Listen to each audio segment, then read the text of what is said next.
Assalamualaikum warahmatullahi taala wabarakatuh. Jumpa lagi bersama saya M. Fatur Rahman. Pada kesempatan kali ini saya akan mereaksi video podcast dari King Uya Kuya. Sebelumnya terima kasih kepada para netizen yang telah eh, mengklik video ini dan para subscriber dan yang belum subscribe silahkan tekan tombol subscribe-nya dan like serta kasih komentar yang positif, tentunya komentar yang tidak berparah keadaan ya guys. Ini ada podcast yang menarik dari seorang artis senior kita, yaitu sebut saja Uya Kuya, dalam channelnya yang berjudul Kasus Vina Cirebon, bongkar kejanggalan saat polisi gerebek rumah Peggy. Pada kesempatan kali ini kita lihat reaksi saat King Uya Kuya melakukan podcast bersama kuasa hukum Peggy yang ada. Seperti apa videonya, mari kita lihat sama-sama. Kemudian ada 3 polisi datang masuk ke dalam rumahnya, geledah rumahnya. Begitu datang, terus yang satu mengatakan bahwa Peggy utang saya 5 juta. Kata salah satu polisi. Salah satu polisi. Oh, Peggy berhutang 5 juta. 5 juta. Yang satunya lagi mengatakan bahwa nyawa ganti nyawa. Itu polisi juga? Polisi juga yang ngomong. Datangnya bareng-bareng apa sendiri-sendiri? Bersamaan. Oke. Terus yang satunya lagi katakan bahwa Peggy terlibat pemerkosaan dan pembunuhan. 3 orang ngomongnya beda-beda? Beda-beda. Wah. Nah, terus di situ ada 2 motor. Satu punya pamannya Peggy, satu punya Peggy yang motor yang sudah rusak. Lalu diambillah motor itu, dibawa, dan sampai hari ini kami tidak tahu motor itu ada di mana. Dua-duanya dibawa motor? Dua-duanya dibawa. Katanya sama polisi itu? Sama polisi mau dibawa dan katanya mau dijadikan barang bukti. Nah, gitu. Nah, malam itu juga mereka tanya alamatnya Peggy, terus mamanya Peggy kasih alamatnya. Nah, harusnya pada saat malam itu dikasih alamat, kalau betul Peggy itu terlibat. Ya itu teman-teman, saya potong dulu videonya. Di sini kuasa hukum Peggy yang terbaru ini, kalau nggak salah ini Pak Riko ya, dia mengatakan bahwa saat kejadian pada tahun silam 2016, seorang beberapa polisi datang ke rumahnya Peggy lalu langsung menanyakan seperti ini teman-teman, katanya punya utang 5 juta ya, si Peggy ini punya utang 5 juta, terus ada yang bilang nyawa bayar nyawa, terus dibilang juga bahwa Peggy ini langsung dituduh dengan tuduhan pembunuhan dan pemerkosaan. Tapi malah nggak ditangkap. Setelah 8 tahun film Vina viral, baru Peggy ini ditangkap. Ini kan lucu gitu. Iya, padahal mamanya udah memberikan alamat pada saat itu. Iya. Peggy di mana pada saat itu dibilang mamanya? Di Bandung. Di Bandung, yang kerja lagi di proyek ya? Kerja di proyek sebagai kuli bangunan. Oke. Ikut bapaknya di Bandung. Jadi dikasih alamatnya tuh sama ibunya ya? kasih alamatnya. Dan dia begitu lulus SMP, itu dia sudah berangkat ke Bandung. Umur 15 tahun. Ya teman-teman, saya tegaskan kembali bahwa pada saat kejadian itu seharusnya kata si kuasa hukum itu, kalau memang Peggy itu bersalah, terus ada bukti-bukti yang kuat, seharusnya pada kejadian itu Peggy langsung ditangkap. Dan anehnya dan apa ya, yang bikin mungkin para kuasa hukum yang baru ini yang bikin geram ya, ini pada saat filmnya itu dirilis, film Vina sebelum 7 hari full movie itu, baru Peggy-nya itu dicari dan ditangkap, dan ini merupakan kejanggalan teman-teman. Kita lanjut. Sementara Peggy yang disebut-sebut di dalam berkas perkara itu yang sudah orang-orang itu sudah pada masuk penjara itu, jalanin hukuman. Dalam berkas perkara itu Peggy itu bukan berumur 15 tahun. Umurnya 17 tahun. Oke. Kan gitu. Nah, kalau kita hitung sekarang kan Peggy yang sekarang baru 27 tahun. Nah, Peggy yang dimaksud itu sudah 30 tahun. Kan itu. Jadi bukti-bukti itulah, termasuk 4 orang yang teman dia yang di Bandung, yang kerja sama-sama. Waktu malam kejadian, mereka dalam kesaksiannya mengatakan bahwa Peggy itu betul-betul bersama-sama dengan kami di Bandung. Bahkan siangnya ada salah satu temannya itu mau pulang ke Cirebon, mereka antar Setelah antar dia ke stasiun, 3 ini balik termasuk Peggy ini balik lagi di bedeng itu.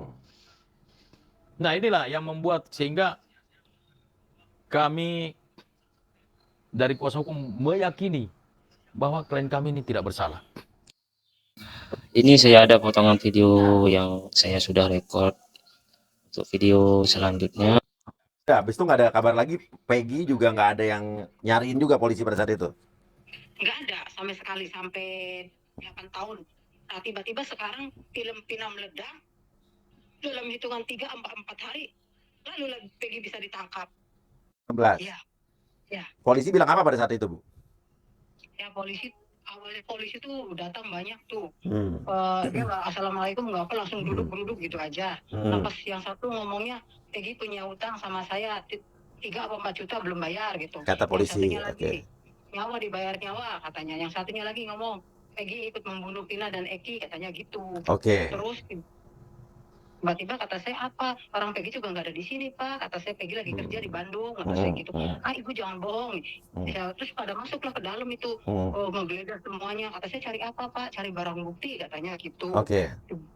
Digeledah itu semua rumah seruangan. Nah terus tuh ada motor di itu ruang tamu tuh si motornya si Peggy, motor Smash. Motor itu pun dalam keadaan rusak. Udah 1 bulan lebih lah itu motor rusak. Nggak nyala ya motornya? Iya mati itu Iya. motornya. Iya. Nah, itu rencananya minggu itu mau dibetulin. Peggy kan udah telepon, Ma nanti minggu mama jangan minta uang dulu. Peggy mau ngebetulin motor, kata si Peggy kayak gitu. Oh ya Allah ya Allah. Gimana nggak terkejut teman-teman, hati seorang dari Ibu Peggy ini ketika tiba-tiba polisi ini langsung ke rumahnya dan menanyakan hal yang tidak dilakukan oleh seorang anaknya, teman-teman. Dan barusan itu adalah kesaksian seorang ibunya Peggy yang melakukan video call dengan Uya Kuya, teman-teman. Di situ juga Ibu Peggy mengatakan bahwa dia sudah memberitahukan bahwa Peggy ini tidak bersalah dan saya tidak bisa berkata apa-apa, teman-teman. Mari kita lanjut videonya dulu, baru saya akan bereaksi lagi. Ya. Karena saya kalau anaknya melakukan kejahatan silakan hukum. Lah kali ini anak saya tidak melakukan kejahatan itu Pak. Kenapa anak saya terkena fitnah segini kejam? Ngerti. Jadi tolonglah kepada Polda bebaskan anak saya karena anak saya tidak bersalah, itu aja Pak. Oke, iya Bu, paham. Pokoknya udah ada Mas Niko ya pengacara Ibu ya, ada tim pengacara ya. Ya. Halo Pak Niko. Halo, Iya. sore Ibu. Nanti akan ada pra peradilan ya Bu ya. Kampungnya berbeda. Peggy di mana, yang kejadian ini di kampung mana, itu kan kecamatan berbeda itu. Iya. Ya kan? Terus kemudian kalau dia geng motor, datang ke rumahnya aja, rumah udah mau rubuh. Kamar mandinya atap udah nggak ada. Mau gaya-gayaan geng motor dari mana? Motor yang mana? Motor saja rusak. Motor itu cuma satu-satunya punya Peggy yang warna pink yang disita polisi. Dan pada saat itu harusnya ada berita acara penyitaan. Ada nggak? Nggak ada. Jadi kemana motor 2 itu? Sampai sekarang Oke teman-teman, mungkin video singkat itu yang bisa saya sampaikan, dan saya itu mengambil sebuah inti dari pembahasan dari podcast Uya Kuya. Sebelumnya saya berterima kasih kepada Kang Uya Kuya, Bos Uya Kuya, artis senior kita. Semoga video tersebut menjadi panutan, menjadi bermanfaat bagi orang-orang yang ingin menegakkan keadilan di negeri ini ya teman-teman. Tambahan dari saya yaitu bahwasanya dari potongan video tersebut dan kelanjutannya itu Bang Uya Kuya ini, si Bos Uya Kuya ini, dia akan menghipnotis si Linda. Seperti halnya yang kita tahu bahwa Kang Uya Kuya ini kan suka hipnotis orang untuk mengungkapkan sebuah kebenaran. Dan mungkin kalau itu dilakukan dan itu benar-benar terjadi, maka disitulah akan terungkap hal-hal yang sebenarnya. Dan seperti yang kerasukan itu pastinya itu akan terbongkar nantinya ya teman-teman. Mari semuanya rakyat Indonesia berkumpul, mari kita bersama-sama mengikuti terus kasus ini, kasus Vina ini, karena saya pribadi prihatin teman-teman. Saya pribadi prihatin bagaimana tidak sakit hati saya melihat seorang ibu itu mengatakan hal yang sedemikian, yang dimana bahwa anak yang tidak bersalah itu anaknya sendiri, anak kandungnya sendiri dituduh melakukan pemerkosaan dan pembunuhan, serta dituduh mempunyai utang 5 juta yang harus dibayar. Terus dia bilang nyawa harus bayar nyawa. Gimana kalau terjadi pada keluarga saya sendiri, teman-teman? Makanya di sini saya angkat tema ini karena saya benar-benar prihatin. Oke, teman-teman semua yang saya cintai, di channel ini Tribun Madura News merupakan channel yang saya baru bangun karena melihat kejadian-kejadian yang semakin banyak di negara kita ini, di Indonesia ini, saya termotivasi untuk mengangkat sebuah tema tentang berita-berita yang lagi viral, teman-teman. Saya mohon pada teman-teman semua yang menyaksikan video ini, tolong subscribe video saya, like, dan kasih komentar yang baik, yang intinya komentar yang membangun ya teman-teman, bukan saling mencela ya teman-teman.